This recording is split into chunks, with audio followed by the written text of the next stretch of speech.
NBOA started out 15 years ago as just an idea. And legend has it, it was an idea that was first captured on the back of a cocktail napkin. But it was an idea that resonated with at least 23 individuals who believed in the idea so much that they went back to their schools and asked them to invest in it. And I'm pretty proud of how far we've come. It's 15 years later. We have a national headquarters in Washington, D.C. We have a staff that spans the country from coast to coast, and we represent over 900 schools in the U.S. So clearly, it's more than just an idea today. It's really an amazing story. Every year at the National Association of Independent Schools annual conference, the business managers would go and there would be sessions, and we would meet in the bar afterwards. And over the most expensive drinks that you can imagine, we would say, listen, we could do this better ourselves. We just need to have our own association. And Terry Armstrong and Will Hancock got it in their heads that this is what they were going to do. And so February 1998 at the NAIS annual conference, under the cover of darkness, we had a secret meeting and the birth of NBOA happened. You know, we were really lucky we came along at the right time because we weren't bound by custom and tradition. Everybody that really saw the need for this really pulled together and spent a lot of time at it. But it was insane in those early years, and I was kind of there at the forefront. I was right along with the rest of the nut jobs. I was right there with them. It was great. It was great. NBOA is developed alongside of the business office profession itself. And as the school operation has become more sophisticated and the financial structure is more sophisticated, more and more talented people have come into the business. And I think that's been facilitated by the work that NBOA has done in supporting their development, their acclimation to schools, and sharing information among the institutions.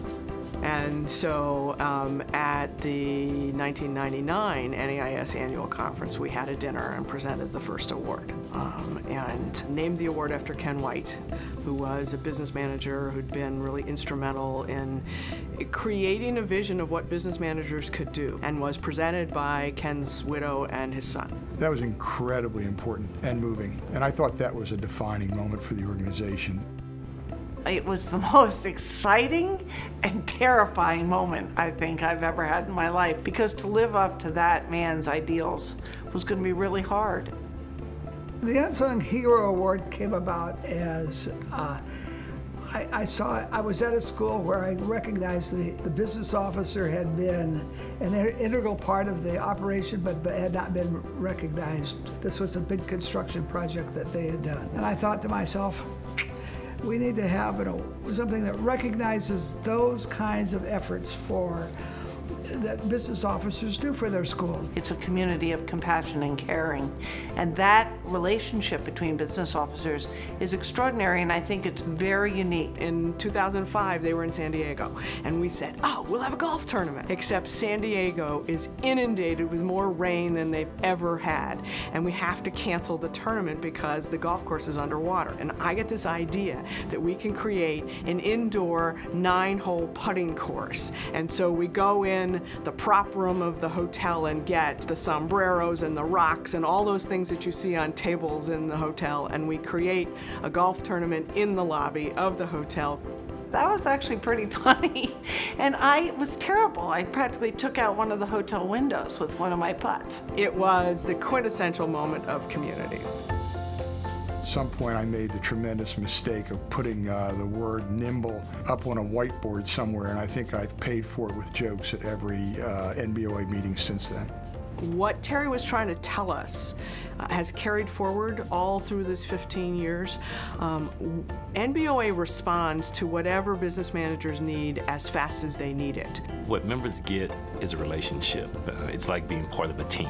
When you're on the team, you feel connected. So CFOs can actually pick up the phone and call 900 colleagues who are willing to share information with them.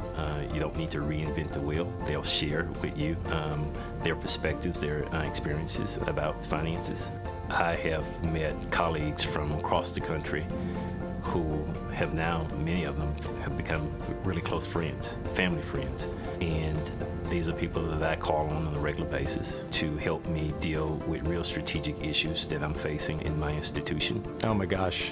What is so complicated and difficult about being an independent school business officer is that the portfolio of the business officer is ever changing, and by ever changing I mean ever expanding. We are real strategic players in our institutions now. In many cases, most cases in fact, we sit on the executive committee of the school, and we're called upon to provide our opinions on all facets of the institution. You can't have a world-class 21st century education that's not supported by a world-class 21st century business operations. You can't have it. And, you know, I sit here and I look back at the beginning, and I had no idea that we would get to be as big as we are, as powerful as we are in terms of helping business managers. It is the dream on steroids. And by being ahead of the curve, they allowed business officers to really join at the table of administrators and be taken seriously, because they all of a sudden were participating in not only best practices about finance, but best practices about technology and team-based management and educational pedagogy. We spent the first 15 years building the organization. I think the structure is now in place. We've got a wonderful CEO. We've got an outstanding staff. The next 10 to 15 years will be about becoming the definitive voice in the independent school profession. As long as they're independent school business officers, there's going to be a need for a place like this. We're still a relatively small association, but we don't think small. We always think big. What's the next big accomplishment, the next big goal we can tackle? And I hope that never changes. I hope we always have the courage to think big. And I think ultimately that's the legacy of the founding leaders of NBOA.